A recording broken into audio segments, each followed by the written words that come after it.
Hey everyone, welcome back.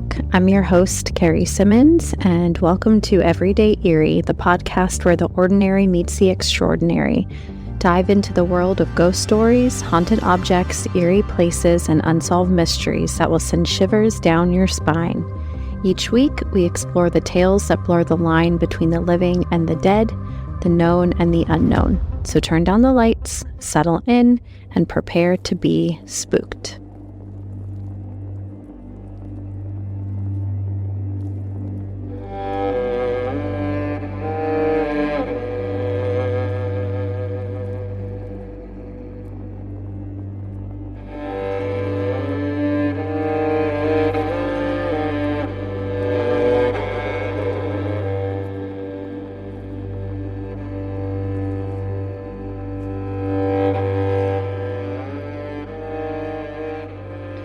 So on today's episode, we will be talking about the Victorian era and some of the creepy traditions of this time and their backstories.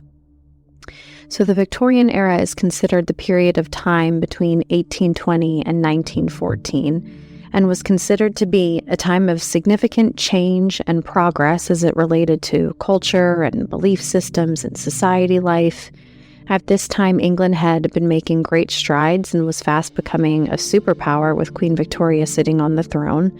Politics, family life, everything was just rapidly changing at this time, and a lot of these changes had begun to be introduced as subjects in literature like books and poetry. And amongst those changes, there had begun to be a very avid interest in the occult and what we would refer to as spiritualism. So spiritualism, by definition, is a belief or practice that is based on the supposed communication with the spirits of the dead, most notably through mediums.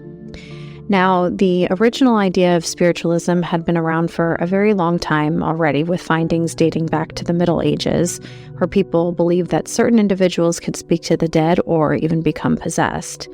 But this modern idea of spiritualism began somewhere around 1848 with two girls known as the Fox sisters from Hydesville, New York. The sisters had essentially claimed that they had made contact with a traveler who was murdered on the property some time before. They did this by using a series of knocks with certain numbers of knocks acting as a code. For example, 1 knock for yes, 2 for no. And these knocks were audible to the people who had come around to see this with their own eyes. We would later find out that this was a hoax between the two sisters who had set it up to where one would ask the questions and the other would be doing the knocking. But before the secret was out, the Fox sisters were sort of like celebrities in this new world of spiritualism, and they made a living off of doing public seances in New York. This sparked a lot of intrigue among the upper class and the well-educated people of society primarily. It wasn't long until others also realized that they could profit from all of this and joined in, claiming to be mediums and hosting various kinds of seances. Sometimes these fake mediums would enlist the help of magicians to better deceive their clients. Over time, the word of fraud began to spread, with individuals like Harry Houdini even jumping in to expose the fake. However, despite knowing that many people claiming to be mediums were frauds, the idea of spiritualism was still very popular. Some theories suggest that this could have been because of the Civil War. So during this time, between 1861 and 1865, a lot of families saw loved ones leave for war only to die on the battlefield and never return home. They were plagued with the knowledge that their loved one had passed in horrible and often tragic and graphic scenarios. It was even reported that Mary Todd Lincoln, while grieving the loss of her son, would hold seances at the White House, which Abraham Lincoln was also said to have attended, in an effort to communicate with him. Now, I'm a believer that if you play with fire, you're going to get burned. So even though some of these self-proclaimed mediums were fraudulent, I think the act of performing these seances and what you were trying to accomplish with these seances, opening doors to that other realm, could have certainly brought forth some spirits for real, though probably not the spirits that they intended to bring forward. Now, aside from the Civil War, let's not forget about the leading cause of death during this time in general, which is illness. TB, typhoid fever, scarlet fever, smallpox, and cholera were some of the more common illnesses, leading to overall very low life expectancy from birth. Men were about age 40, while women about age 42, and that's only if they were able to make it through childhood, as many, many infants and children passed during this time, again, from the illnesses and the lack of medical treatments. The statistic was about 1 out of every 5 children would pass before the age of 5, which is just so sad. But now, towards the end of the Victorian era, life expectancy was starting to increase, and there was quite a decline in infant and child death due to better public health reforms. But now, this isn't a full history on the Victorian era, but I did want to explain spiritualism and its importance during this time and what kind of sparked an interest for the people of this era in spiritualism to help us better understand why this first strange practice came about. So the first one that we're going to talk about is post-mortem photography. So mourning and grieving, it was a very serious business in the Victorian era, with mourning periods varying depending on who had passed. So for example, if a husband had passed, a woman would remain in mourning for 2 full years, broken up into 3 stages.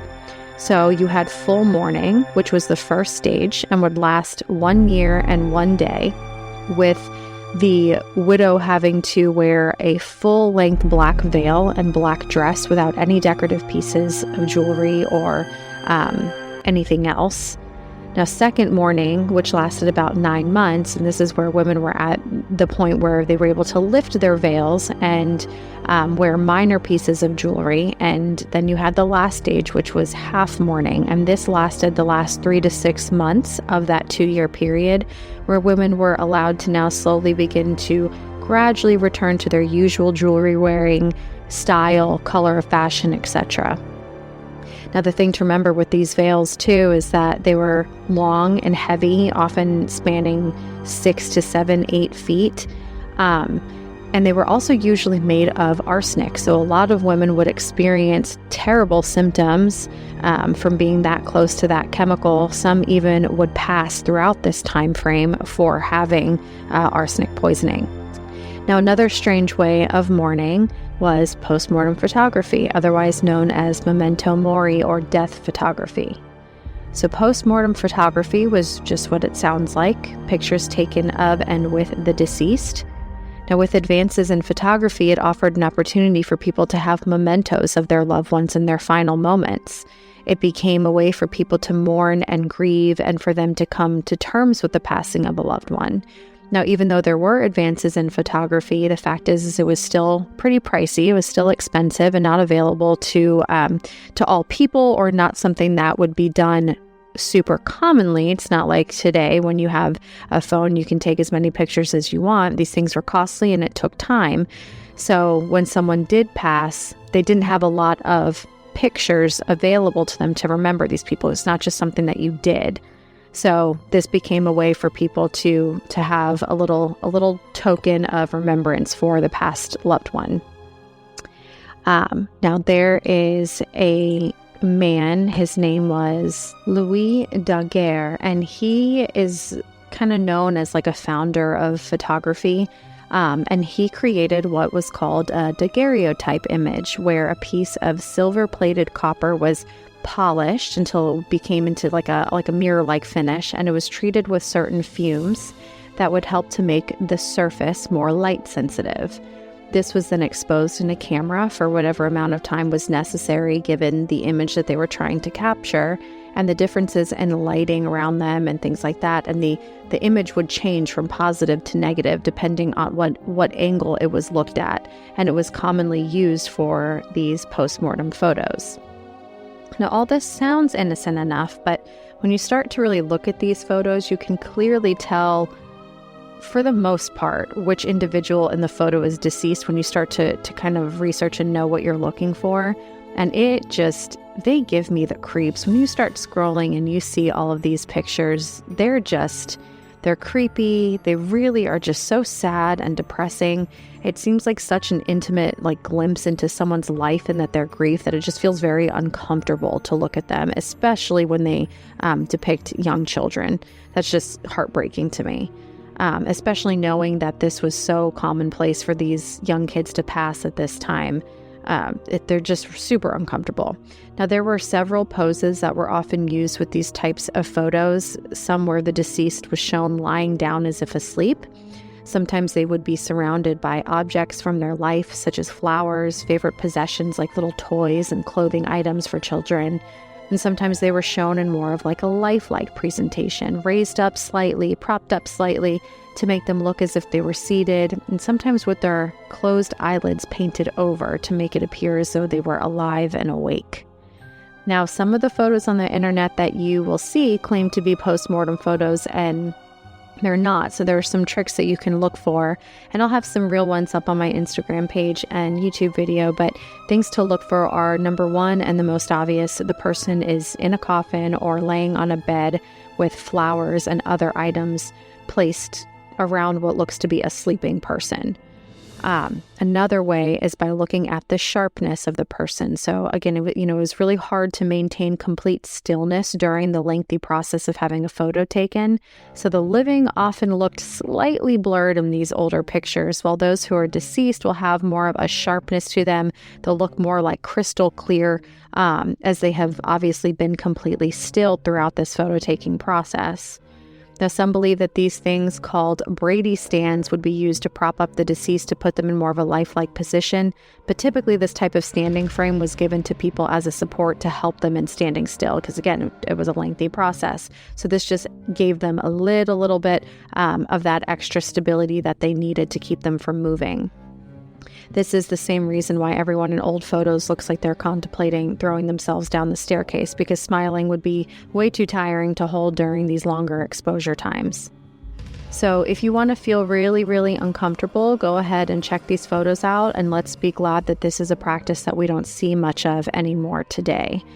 Along with this practice, sometimes they would keep, locks of hair of the past loved one, and they would use this to either put in a scrapbook, or if you wanted to be real crazy, you could make jewelry out of it, and the surrounding loved ones or friends would wear pieces of jewelry with their loved one's hair in it. So, moving on to the next bizarre practice of the Victorian era, and that is mummy unwrapping parties.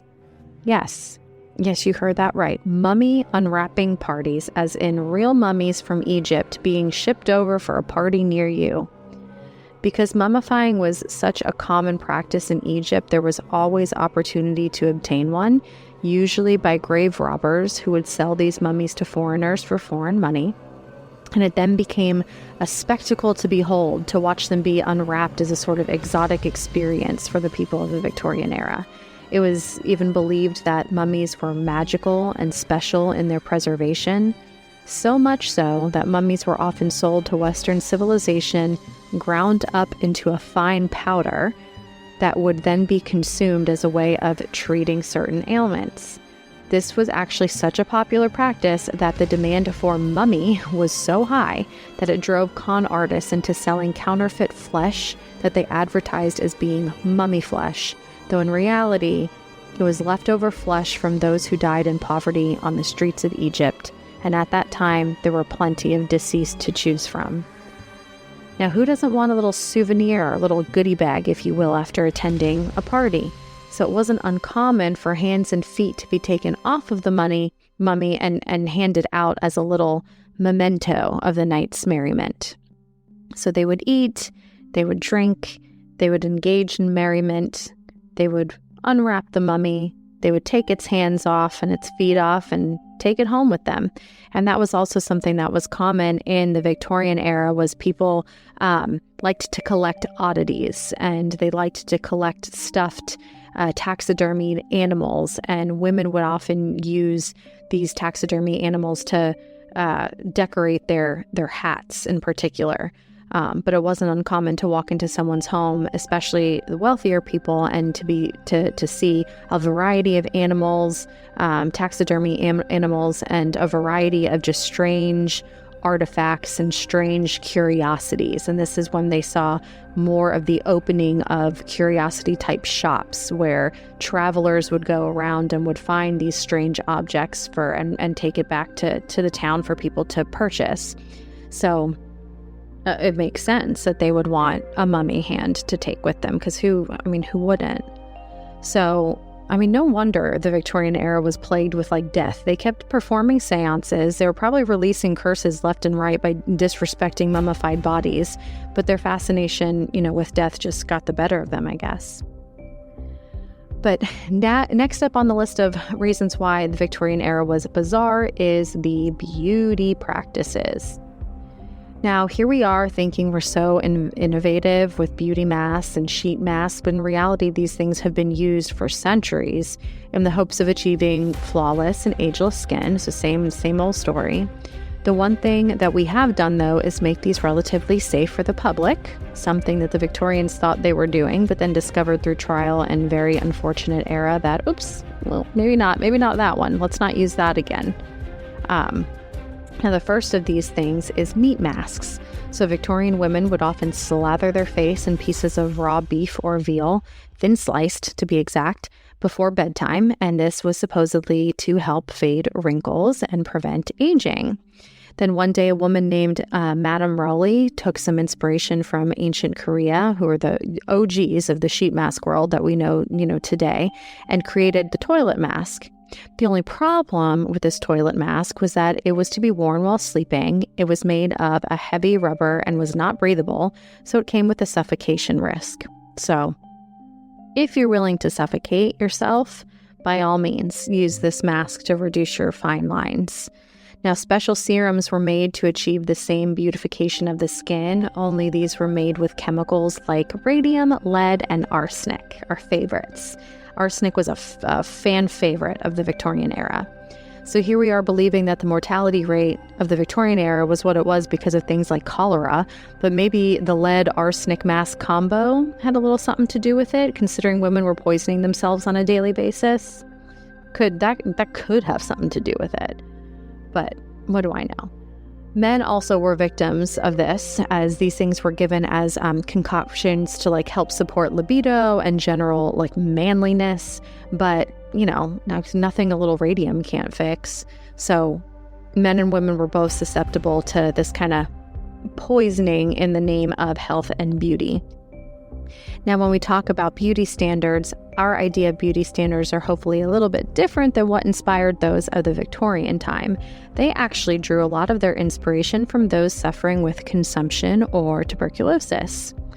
Pale skin, dilated eyes, lips stained with red from coughing up blood, rosy cheeks, and a very frail and small frame from being generally unwell was what we were striving for here. Women were going to such great lengths to achieve the desired 16-inch waist, yes, 16-inch waist, that they would tighten their corsets, swallow ammonia, bathe in arsenic, again, our favorite, fast for days at a time, and engage in the tapeworm diet. Tapeworm diets are as absolutely disgusting as they sound. A pill was taken which contained tapeworm eggs, and once the eggs hit the digestive tract, they would hatch and grow as they ate part of what the host body was eating. So now you were able to essentially eat as much as you wanted, but never gain weight and even lose weight. Now, how does one finally get rid of the tapeworm once your goal weight has been reached, you ask? Well, in some instances, a tube containing food bits was shoved partially down a person's throat to lure the tapeworm upwards, though this often choked the patients to death. So again, that didn't work. Moving on. Another option was holding a glass of milk down at the rectal area in hopes to draw and lure the tapeworm out and down. Now, obviously, these things would not work, and many died from the fad diet, which thankfully allowed it to be very short-lived. But here's where I'm about to ruin your day. Because tapeworm egg pills are apparently being sold on the black market in the very deep dark web. There is a doctor, Dr. Bernard Shue. He's an oncologist living in the US, and he has a YouTube channel. It's called Chubby Emu, where he recounts different stories of medical mysteries and oddities. So in one of these episodes, he tells a story about a woman who purchased some of these pills on the dark web using cryptocurrency.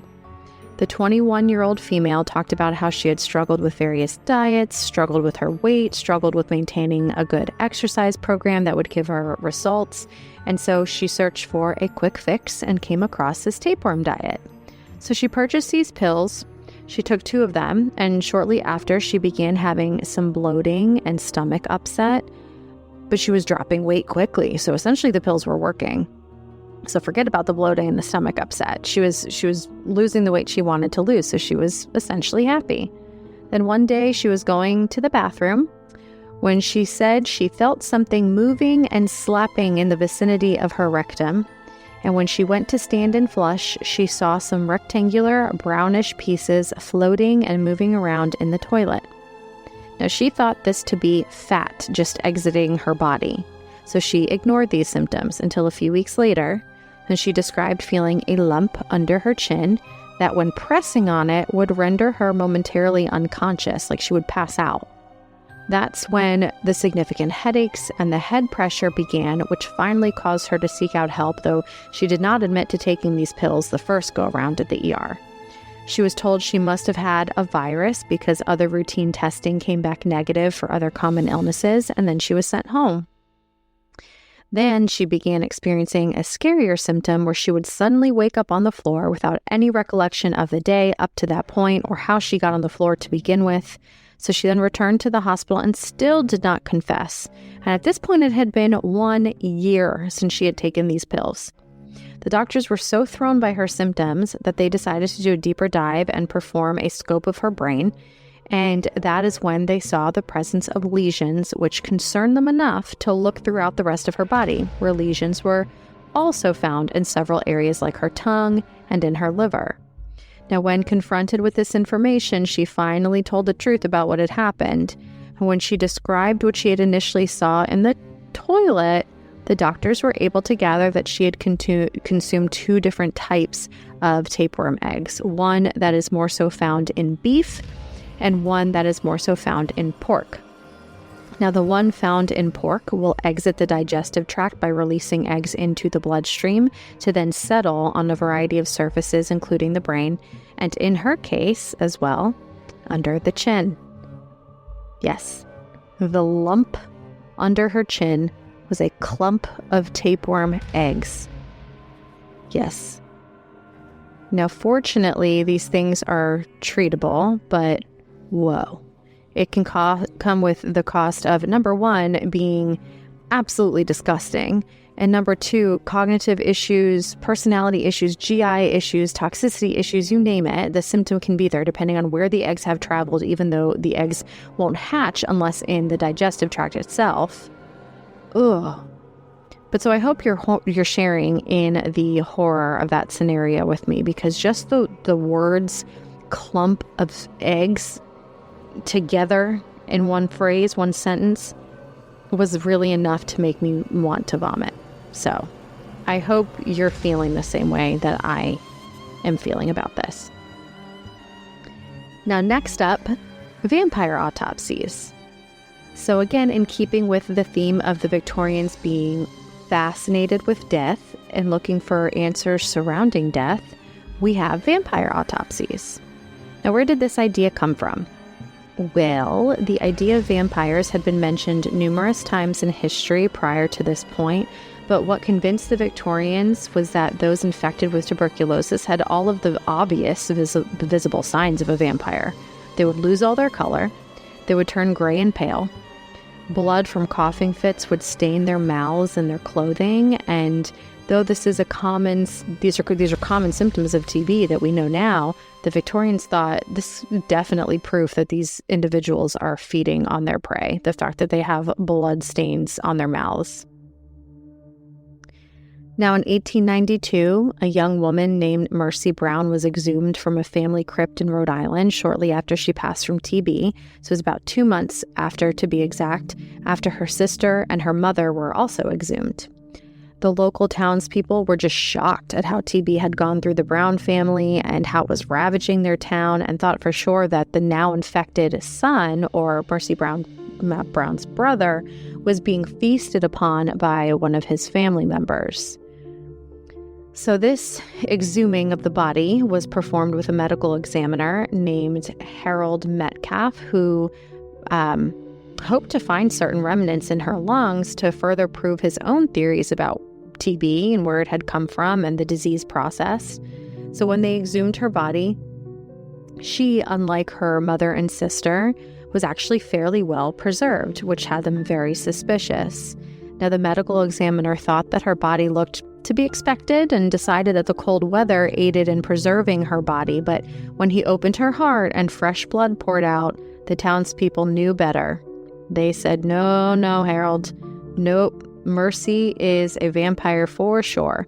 They just knew that they had to do something now in order to save the souls of those thought to be vampires, so that they would then exhume the bodies of others. And when they found people with bloated bellies and tightened skin, still growing hair and nails, they were just so convinced that this was confirmation that this person was a vampire. And then to further support their claims, they would place a stake through their chests, and when gas would be released over the vocal cords, the dead would make this crying kind of sound, and the people who were exhuming these bodies would mistake this cry for being that of a vampire. We know now that all of the above are the usual signs and symptoms of the decomposition process, but these were different times, obviously. Now, the popularity of this and the sensational tales of vampire autopsies reached a man named Bram Stoker, who in 1897 wrote the now famous story of Dracula. Now, even though these practices aren't really eerie in nature, there were some other bizarre practices in the Victorian era, and a couple of them that are honorable mentions, I guess, to this episode today are the collecting of seaweed was a very, very popular thing to do.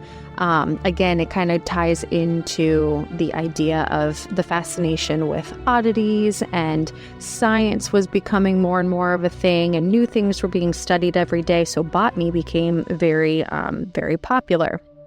However, there were certain plants that women especially were not allowed to look for. They were not allowed to dig up because the plant was based off of something sexual in nature. So it was considered frowned upon for them to be looking at certain plants, but algae and seaweed was a safe one. So a lot of women could be seen at the beach at this time collecting seaweed, and often they would take it home and put it in a book, dry it out, and put it in a little scrapbook, or keep it as a decor piece along with some of the other oddities that they had collected.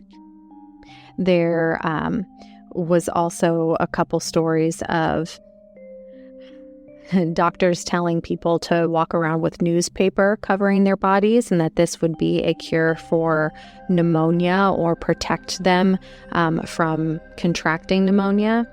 So I think that it was the arsenic, really, the arsenic and lead.